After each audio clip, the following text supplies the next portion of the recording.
إذ قال إبراهيم لأبيه آزر أتتخذ أصناما آلهة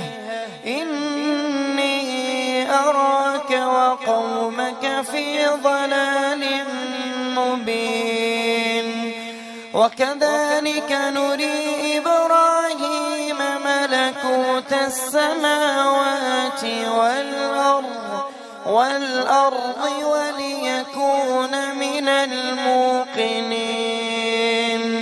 فلما جن عليه الليل رأى كوكبا